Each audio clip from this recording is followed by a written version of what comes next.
Welcome sa Tagalog Horoscope, ang iyong gabay sa pang-araw-araw na buhay. Hatid namin ang pinakadetalyadong horoscope na magsisilbing gabay mo sa pera, trabaho, pag-ibig, kalusugan, at swerte. Naway magtagumpay sa buhay ang lahat ng ating tagapakinig at subscribers sa buong mundo. Maraming salamat sa pag-subscribe at tanggapin ang siksik, liglig, at umaapaw na biyayang hatid ng Tagalog Horoscope. Ito ang iyong pang-araw-araw na horoscope para sa Aries, para sa ika-21 ng Mayo, taong 2025. Sa araw na ito ng Mayo 21, napapalibutan ka ng isang malumanay, ngunit masiglang enerhiya na tila bumabalot sa iyong buong pagkatao.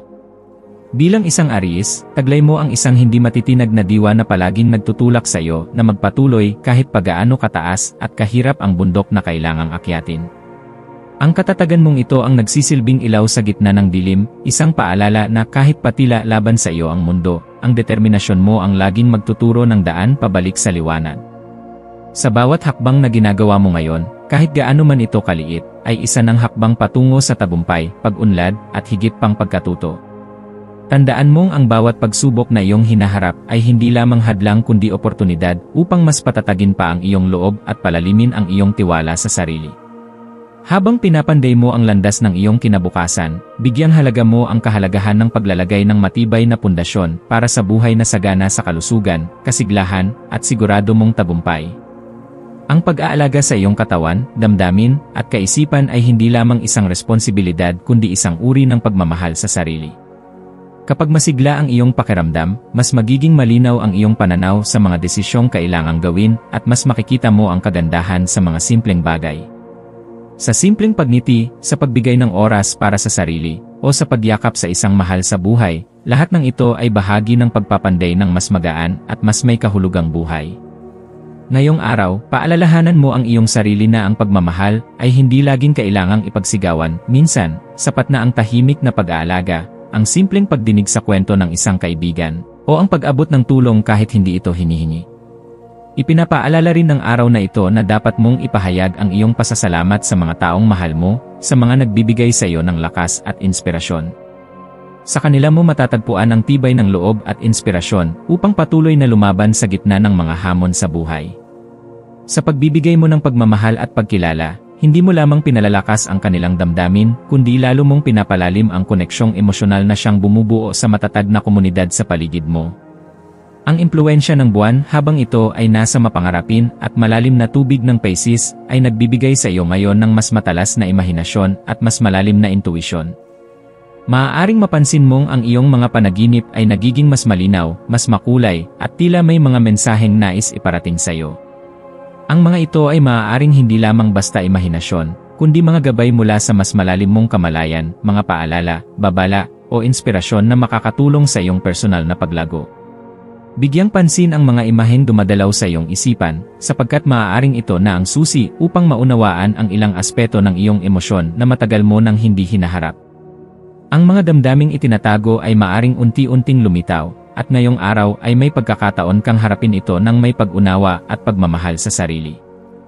Hayaan mong ang mahiwagang damdaming ito ay dumaloy sa iyong kaisipan at kumilos ka ng may kahinahunan, pagmumuni-muni at kabaitan.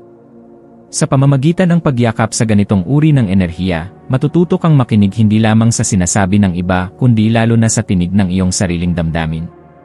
Ang pakikiisa mo sa damdamin ng mga taong mahalaga sa iyo ay magdadala ng lalim sa iyong mga ugnayan.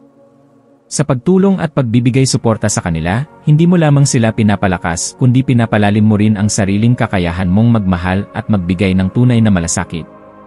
Ang pagbubukas ng puso ay nagiging daan sa higit pang personal na pag-unlad, isang uri ng tagumpay na hindi nasusukat ng material kundi ng koneksyong nabubuo sa kapwa.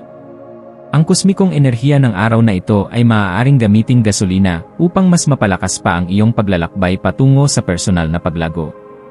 Isa itong paanyaya upang lumikha ng mga bagong ugnayan, palalimin ang kasalukuyang koneksyon, at itaguyod ang isang buhay na mas puno ng pagmamahal, pag-unawa, at tunay na koneksyon sa sarili at sa kapwa. Sa mga kilos mo ngayon, magsimula kang bumuo ng isang mas makulay at makahulugang tela ng karanasan, isa-isang sinulid ng kabutihan, pangarap, at pagkakaisa. Sa mga aspeto ng buhay tulad ng trabaho, maaaring lumitaw ang mga bagong oportunidad na makatutulong sa iyong personal na pag-unlad.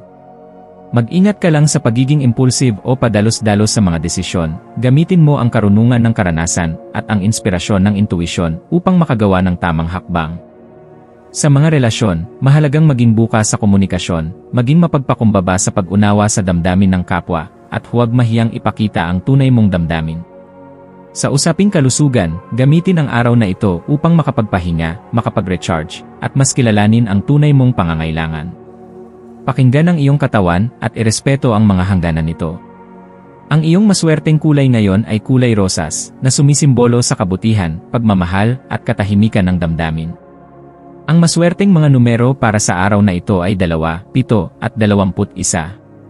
Ang maswerteng gawain naman ay ang paggawa ng liham ng pasasalamat, pagsulat sa isang taong malapit sa iyo o maging sa sarili mo mismo bilang paraan ng pagkilala sa mga biyayang natamo at sa mga aral ng nakaraan. Ito'y isang makapangyarihang hakbang sa pagpapagaling at pagtanggap ng sarili. Bilang payo, tandaan mong ang iyong lakas ay hindi lamang nasusukat sa kung gaano ka kabilis magtagumpay kundi sa kung paano mo hinaharap ang iyong mga emosyon at kung gaano ka tapat sa iyong sarili. Hindi masama ang huminto upang magnilay. Hindi kahinaan ang umiyak. Sa halip, ito ay senyales na ikaw ay lumalalim, lumalawak, at lumalago bilang isang tunay na tao. Maging mabait ka sa iyong sarili gaya ng kabaitan mong ipinapakita sa iba. Ang kompasyon na ibinibigay mo sa iba ay nararapat ding ibalik mo sa iyong puso. Sa pagtatapos ng araw na ito, yakapin mo ang kabuuan ng iyong naging karanasan, ang mga emosyon, ang mga alaala, ang mga panaginip, ang mga pagninilay, at ang mga koneksyon. Lahat ng ito ay hindi aksidente.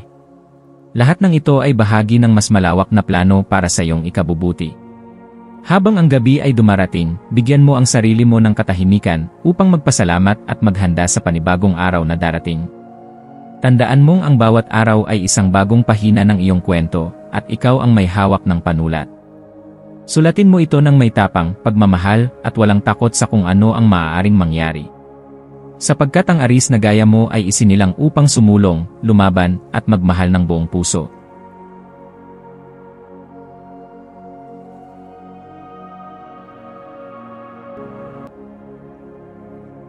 Tayo ay magkaroon ng kaunting sandali upang ipagdasal ang lahat ng mga dalangin ng ating mga subscribers, na sana'y matamo nila ang kanilang mga pinapangarap sa buhay, magandang trabaho, mabuting kalusugan, payapa at masayang pamumuhay, at siksik, liglig at umaapaw na biyaya at kayamanan.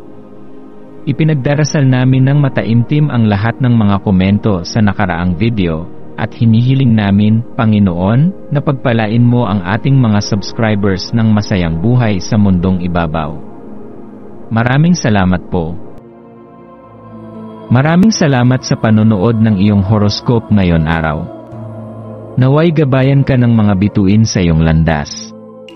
Huwag kalimutang mag-like, share, at subscribe para sa iba pang cosmic na kaalaman. Hanggang sa muli, manatiling konektado sa universo.